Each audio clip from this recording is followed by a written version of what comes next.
Hi, and welcome to another presentation from your business tutor, learning your way, anytime, anywhere.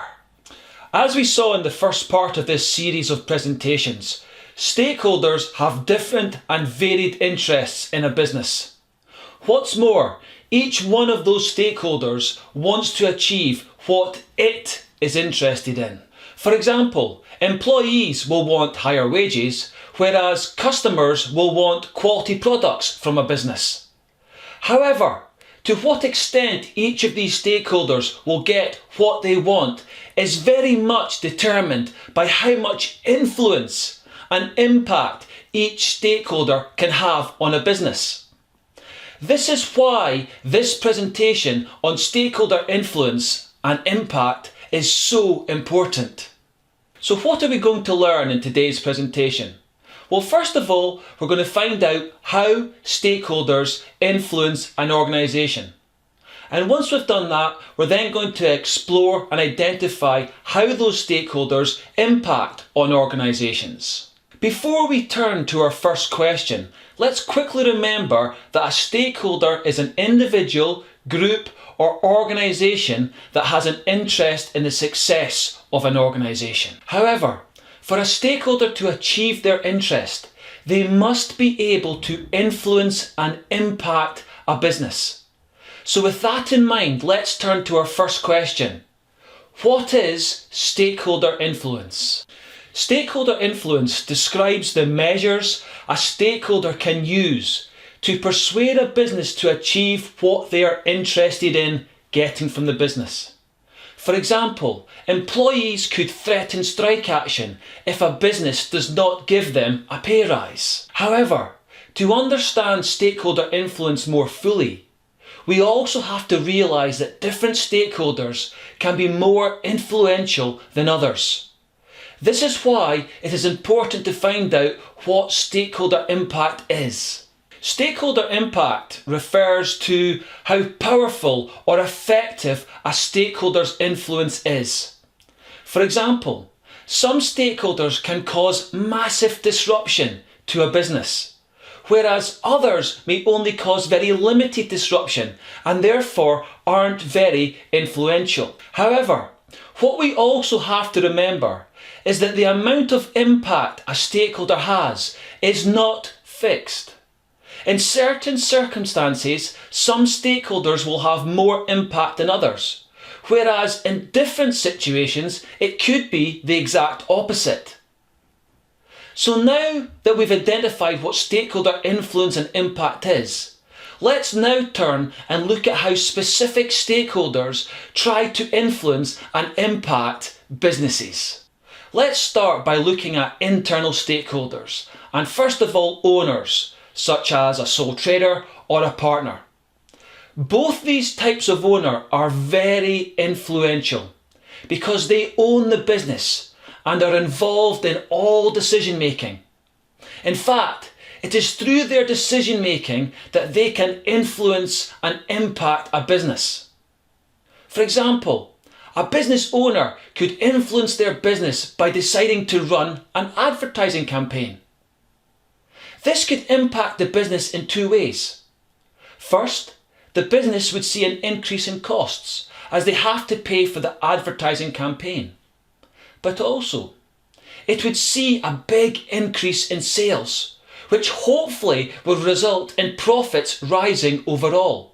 However, from a company's perspective, their owners, shareholders, can also influence and impact a business. For example, shareholders vote at annual general meetings, abbreviated to AGM. These meetings vote on important matters affecting the business. This means shareholders can express their opinion on the company's actions by either voting with or against the resolutions discussed at the meeting.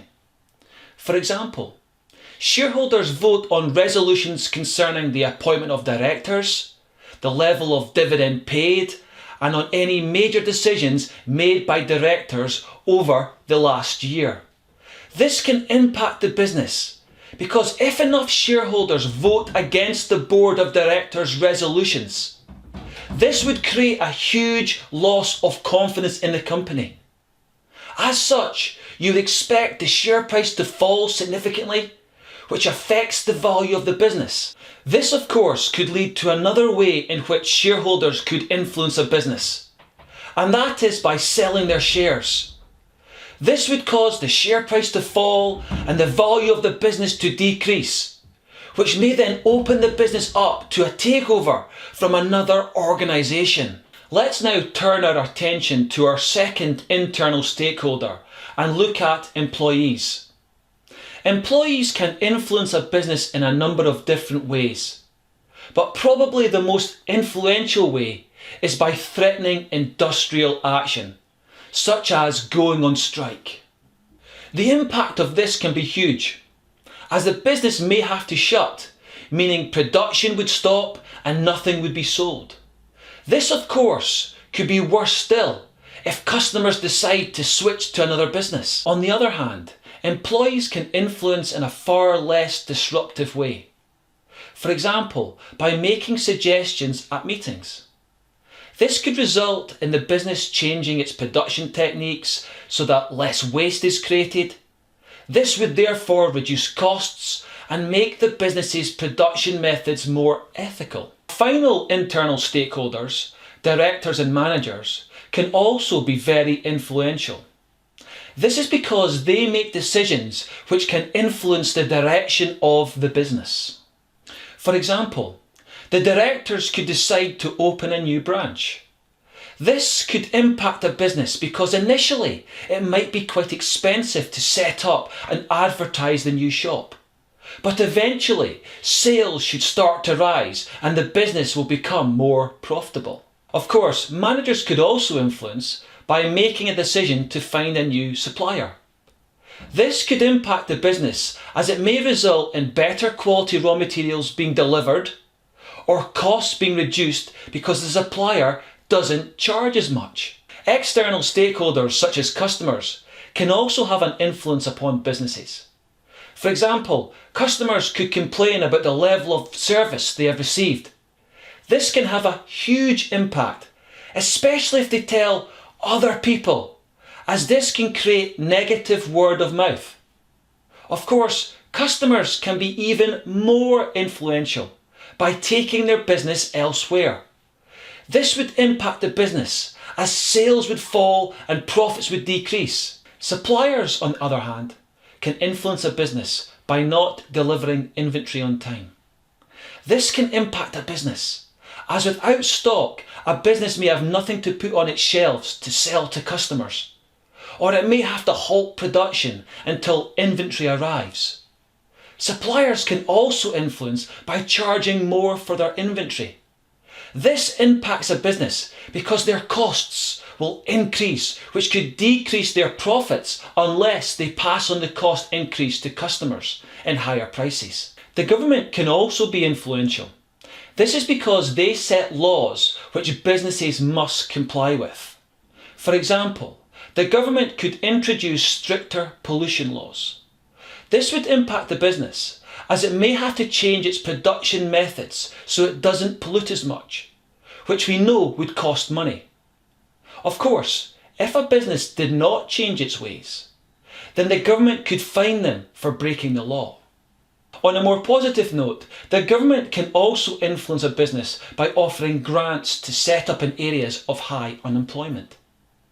The impact of this is that the costs of growing the business are reduced, as grants don't need to be repaid. Another external stakeholder that can influence a business is the local community, as they can support the business by being customers or employees of that business, which helps the business run successfully day to day. However, the local community and pressure groups can influence a business negatively as well. For example, if they feel the business is acting unethically by causing pollution, they may protest outside the business. This would create bad press for the business and may result in local politicians and newspapers getting involved, which could put even more pressure on the business to change its ways. A final external stakeholder that could influence a business is their bank. They can influence by deciding whether or not to lend money to the business.